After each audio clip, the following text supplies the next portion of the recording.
नमस्कार. तुम्ही बघत आहात यूट्यूब चॅनल प्रतिपक्ष. मी भाऊ तोरसेकर.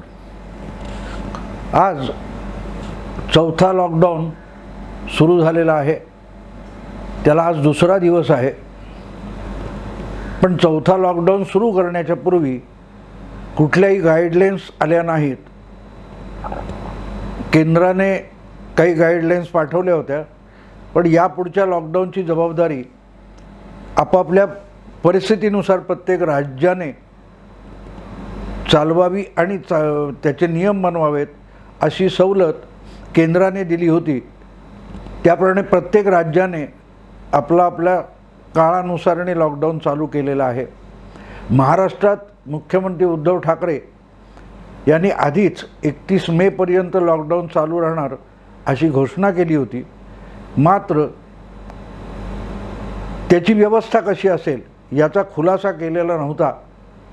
तो आज दुसऱ्या दिवशी आघाडीच्या नेत्यांची बैठक झाल्यानंतर दुपारी जाहीर झालेला आहे.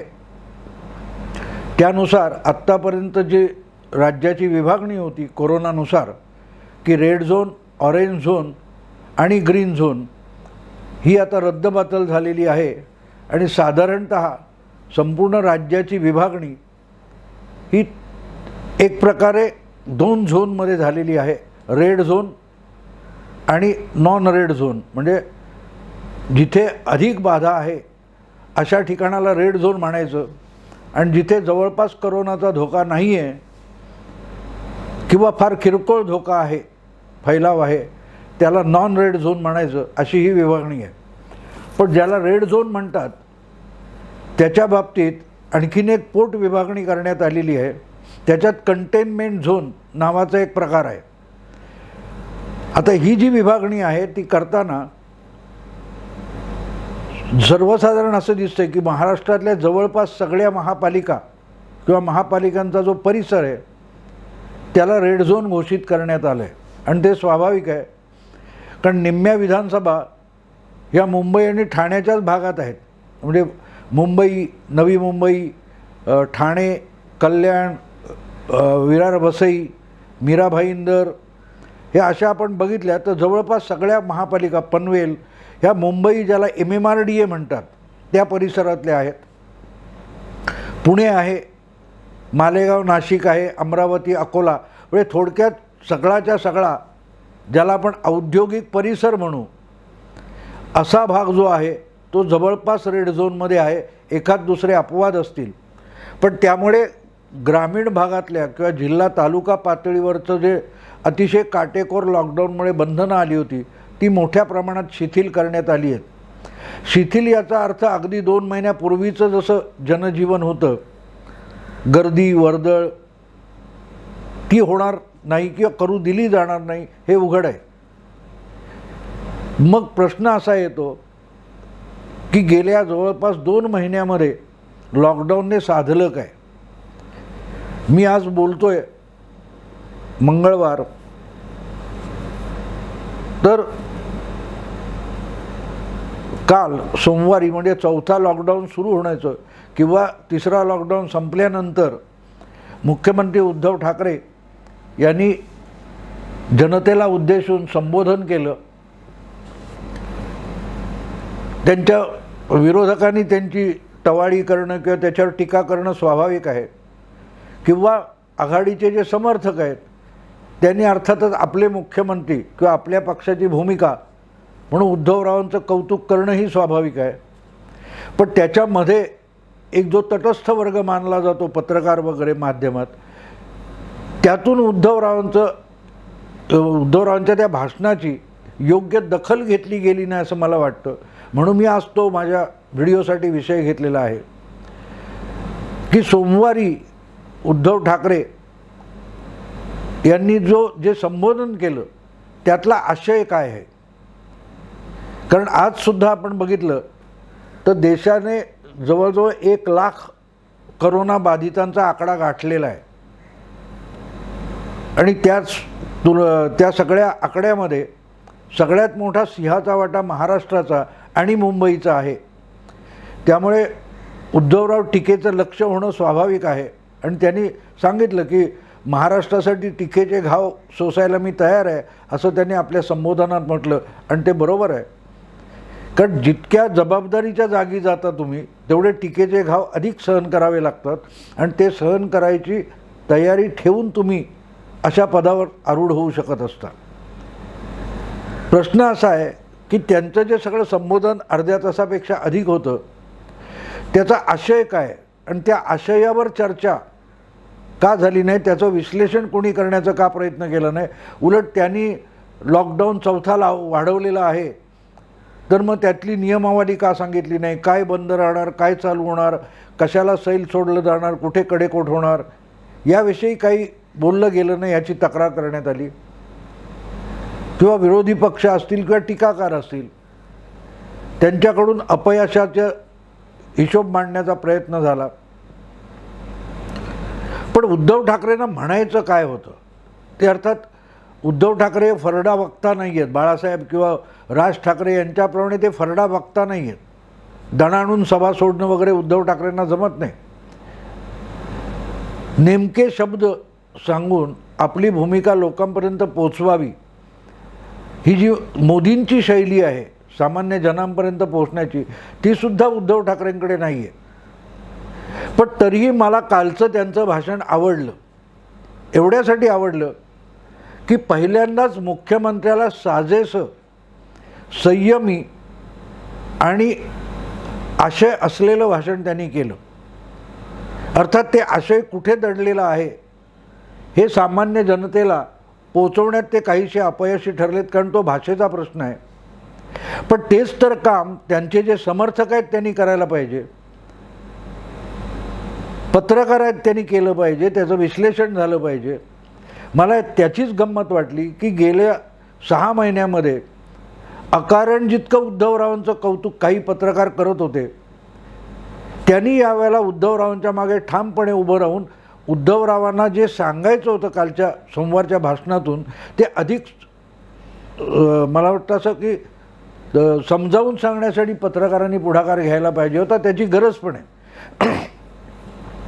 उदाहरणार्थ उद्धवरावांच्या त्या कालच्या भाषणामध्ये काही शब्द आणि मुद्दे असे आलेले आहेत. एक शब्द त्यांनी वापरलेला मला वाटते साधारण 10 मिनटं 12 मिनटं झाल्यानंतर त्यांच्या बोलण्यात एक असा विषय आला की मला आकडे सांगून कोणाला घाबरवायचं नाही, भीती पसरवायची नाही, त्यामुळे मी आकड्यांमध्ये जाणार नाही असं उद्धवराव बोलले. त्याच्यानंतर साधारणतः 20 मिनिटाच्या आसपास त्यांनी एक चांगला शब्द वापरला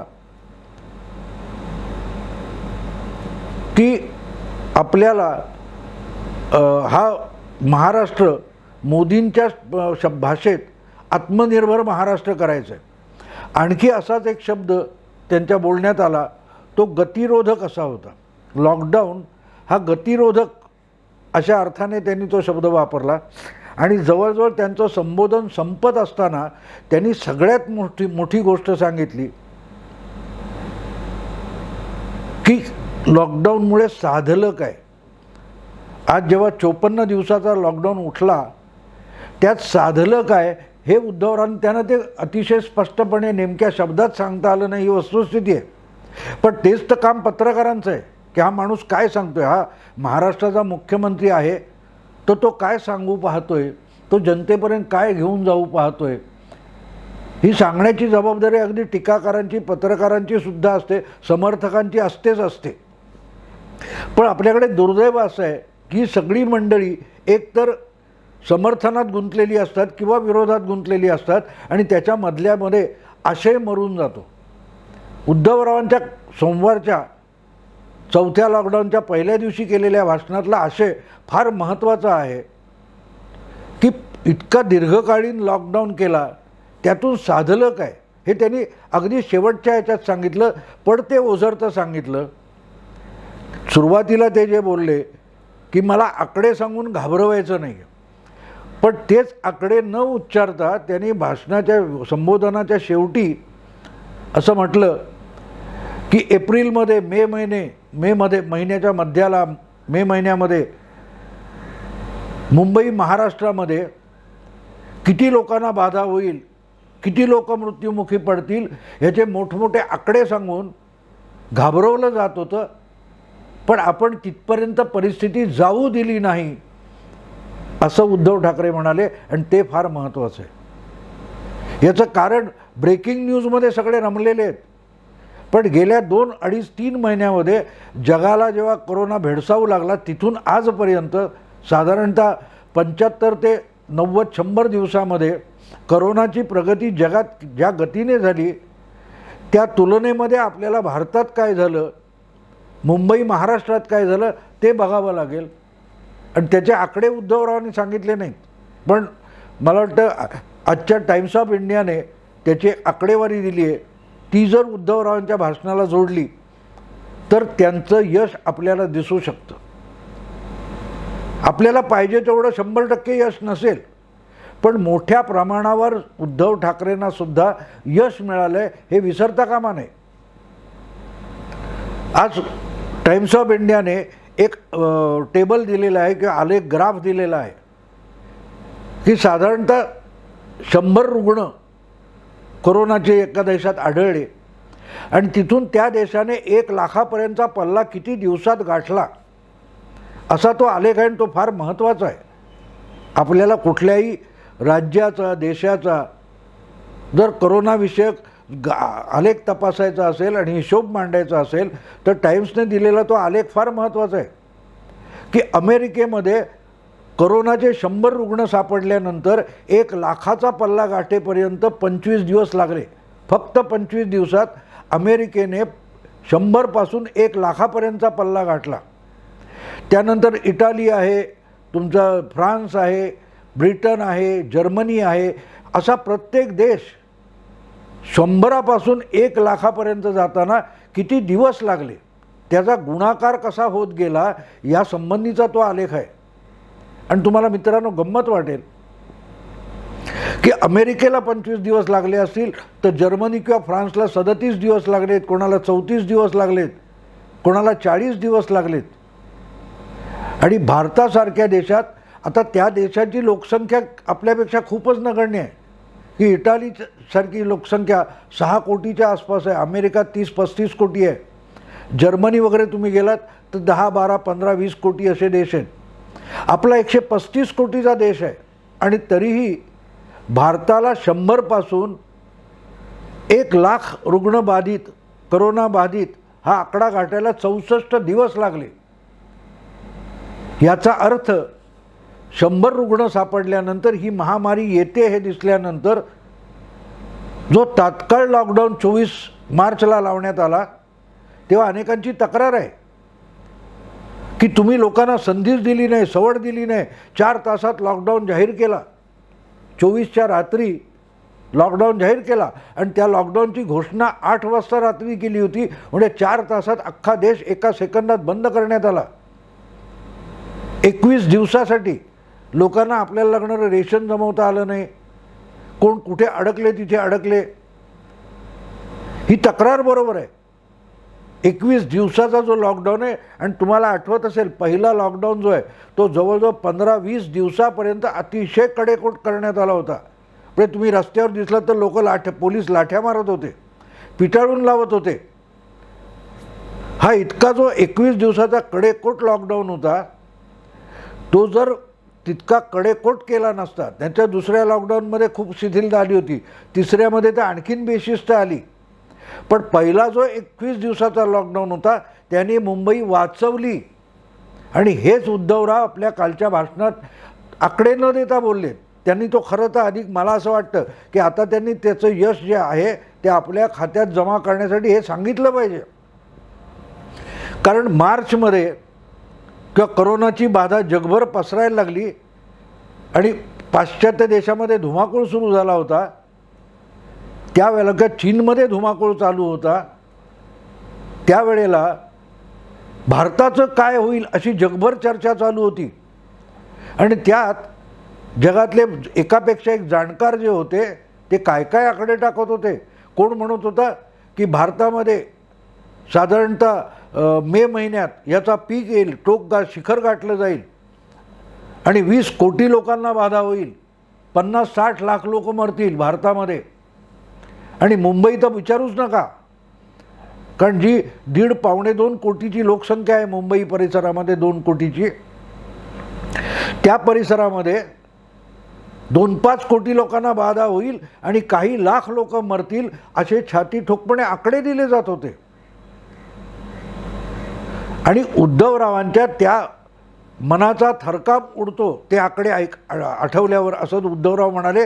त्याला म्हणून महत्त्व आहे की त्यांना त्या आकड्याचा खुलासा देता आला नाही, ठीक आहे, पण त्यांच्या संबोधनातलं तथ्य ते आहे की मार्च महिन्यात जेव्हा लॉकडाऊन लावायचा होता, 24 मार्चला तो लागला, पण त्यावेळेला येणारे आकडे जे होते, कुठलीही तयारी नव्हती, आरोग्य व्यवस्था सज्ज नव्हती. बाकी एकेका घरात अन्नधान्य काय लागेल खायला प्यायला सोडून द्या, पण आरोग्य व्यवस्था ज्यांच्यावर ही जबाबदारी पडणार होती, ती आरोग्य व्यवस्था, पोलीस खातं, सफाई कर्मचारी, हे सगळे बेसावध होते आणि आपला लॉकडाऊन सुरू झाला. त्यानंतर हळूहळू प्रत्येकाला भान येत गेलं आणि तिथून आज मुंबई महाराष्ट्रामध्ये 1 लाख रुग्णशय्या तयार करण्यात आलेल्या आहेत. आजारी असतील त्यांच्यासाठी बेड वगैरे सज्जता करण्यात आली. ही सगळी गंमत नाही आहे मित्रांनो. शून्यातून ज्या क्षणी आपण ॲक्सिडेंट व्हावा तसे आपण लॉकडाऊनमध्ये ॲक्सिडेंट म्हणून गेलो आणि तिथून आजपर्यंत वाट बघितली तर 64 दिवसामध्ये 100 पासून 1 लाखाचा आकडा देशाने गाठला. त्याच्यात मुंबई 35 ते 37 हजार बाधितांपर्यंत आहे आणि मृतांचा आकडा 600-700 वर आहे. ही प्रचंड मोठी अचिव्हमेंट आहे. आणि तेच उद्धवराव म्हणतात की ते आकडे, जे आकडे मार्च महिन्यात सांगितले जात होते की एप्रिलला इतकं होईल आणि मे महिन्यामध्ये इतकं होईल, ते आकडे मनाचा थरकाप उडवणारे होते.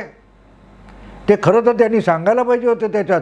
तर मग उद्धव ठाकरे यांच्या नेतृत्वाखालच्या सरकारने किंवा यंत्रणेने काय केलं हे कळेल. आणि तिथे ते गतिरोधक हा शब्द वापरला त्यांनी, तो आवश्यक आहे की हा लॉकडाऊन हा गतिरोधक होता, स्पीड ब्रेकर होता. ज्या गतीने करोनाचं गाडं वाहन किंवा त्याचा ट्रक जो काय असेल करोना नावाचा, तो चाल करून येत होता, त्याचा वेग घटवण्यासाठी लॉकडाऊन, पहिला 21 दिवसाचा लॉकडाऊन हा सगळ्यात मोठा स्पीड ब्रेकर होता. त्या स्पीड ब्रेकरने जी 1, 2, 3 साखळ्या आहेत ती जी दुसऱ्यापासून तिसऱ्यापर्यंत जाण्याची साखळी होती ती तोडणं आवश्यक होतं. आणि ते काम त्या 21 दिवसाच्या कडेकोट लॉकडाऊनने केलेलं आहे. आणि म्हणून आत्ता तुम्हाला दिसतं, पण कल्पना करा त्याचं गणित काय होतं की 2 दिवसात दुप्पट होतात, 3 दिवसात दुप्पट होतात. विचार करा, 24 मार्चला जी संख्या होती ती 3 दिवसात दुप्पट झाली, पुढच्या आणखीन 3 दिवसात दुप्पट झाली. तर अशा गतीने एकट्या मुंबईमध्ये 4-5 लाख लोक बाधित झाले असते एकट्या मुंबईमध्ये. तो गुणाकार थांबवला गेला. पहिल्या 21 दिवसाच्या लॉकडाऊनमध्ये तो गुणाकार थांबवला गेला आणि तो सरकत गेला. 3 दिवसाने दुप्पट होतात, ते 5 दिवसांनी दुप्पट होतात, ते 8 दिवसांनी दुप्पट होतात. असं करत करत आता जवळजवळ 10-12 दिवसापर्यंत दुप्पट होण्याची संख्या गेली बाधितांची. आणि ते यश आहे मित्रांनो, ते यश आहे. नाहीतर लॉकडाऊन जर त्या क्षणी कुठचीही पूर्वसूचना न देता तो 21 दिवसाचा लॉकडाऊन जाहीर केला, त्यामुळे ही संख्या रोखली गेली, आवरली गेली. हे आता जगालाही मान्य करायला लागतं आहे. अगदी उठसूट तुमच्या मोदींच्या विरोधात किंवा भारताच्या विरोधात विष कालवल्यासारखं लिहिणाऱ्या न्यूयॉर्क टाइम्सने पण मोदींची लोकप्रियता या लॉकडाऊनने अधिक वाढवली असं म्हटलेलं आहे. मग तोच नियम उद्धव ठाकरेंना सुद्धा लागू होतो. कारण भारतामध्ये खरोखरच अशी 20 कोटी वगैरेपर्यंत रोगबाधितांची संख्या वाढायची होती किंवा मृतांची संख्या काही लाखापर्यंत जायची होती. तर त्यासाठी मुंबईची संख्या किती झाली असती याची कल्पना करा. कारण त्याचा सगळ्यात मोठा सेंटर तेव्हाही आणि आजसुद्धा मुंबईच आहे. देशाच्या एकूण लोकसंख्येमध्ये महाराष्ट्र जवळजवळ 1/3 आहे. 1 लाखामध्ये 35-37 हजार महाराष्ट्राचे आहेत आणि त्यामध्ये सुद्धा जवळजवळ 30,000 एकट्या मुंबईचे आहेत. मग कल्पना करा, जर 20-21 कोटी असते, त्या 21 कोटीमध्ये 7 कोटी महाराष्ट्राचे आणि 6 अशी काहीतरी मोठी संख्या एकट्या मुंबईची झाली असती. मग त्या यशाचं श्रेय उद्धव ठाकरेंना द्यायचं नाही का? आज ते मुख्यमंत्री आहेत, त्यांनी नेतृत्व केलं आहे. महाराष्ट्राच्या कोरोना विरुद्धच्या लढाईचं नेतृत्व उद्धव ठाकरे करत असतील तर ते श्रेय त्यांना द्यावं लागेल. ते 100% नसेल, 70% असेल, 65% असेल, पण ते त्यांचं यश आहे आणि ते त्यांना मांडता आलेलं नाही शब्दात. पण ते मांडण्यासाठी त्यांचं मुखपत्र आहे, तो सामना कशाला चालतो मला कळत नाही. हे आकडे बाकीचे टोमणेबाजी बंद करून निदान सामनाने तरी हे सांगायला पाहिजे होतं. मग ते महाराष्ट्र टाइम्स, लोकसत्ता, ABP माझावर आलं असतं. पण उद्धव ठाकरेंचं जे यश आहे हे सामनाने नाही मांडायचं तर कोण मांडणार आहे? मी उद्धव ठाकरे आणि महाविकास आघाडीवर टीका केलेली आहे, पण जे यश आहे ते यश आहे. आज कोरोना महाराष्ट्रात आणि मुंबईत त्याला थैमान आणि धिंगाणा घालू दिला नसेल, किंवा तो त्यावेळेला आठवतं मला की अगदी लॉकडाऊनच्या पहिल्या 7-8 दिवसामध्ये वरळी व्हिलेज किंवा वरळी भाग किंवा धारावी हे कंटेनमेंट झोनमध्ये टाकण्यात आलं, सील डाऊन करण्यात आलं. नाहीतर ते कुठपर्यंत गेलं असतं कल्पना करा मित्रांनो. आता हळूहळू आयडेंटिफाय होतं की बाबा गोवंडीला आहे, ठीक आहे, तिथले लॉकडाऊन अधिक काटेकोर केला. पण तो जर लॉकडाऊन तेव्हा झाला नसता आणि तो किती नवा अनुभवी मुख्यमंत्री आपला असेल, पण त्याच्या कुवतीनुसार ज्याने काम केलं, त्यानंतरचे जे आकडे आहेत ते तुम्ही आधीच्या जाणकारांनी भाकीत केलेले आकडे यांच्याशी तुलना करून बघा, मग कळेल की खरोखरच हे यश आहे. ते कमी असेल, ते कदाचित डागाळलेलं असेल, पण ते यश आहे. आणि ते विरोधक सांगणार नसतील तर निदान उद्धव ठाकरेंचे समर्थक, महाआघाडीचे समर्थक यांनी सांगितलं पाहिजे. भाजपाला टोमणे मारणं बंद करा. त्यापेक्षा तुमचं यश कसं आहे हे आकडेवारीनुसार सांगा, की बाबा जगभरच्या जाणकारांनी सांगितलं होतं एवढं होईल तेवढं होईल, बघा काय झालं.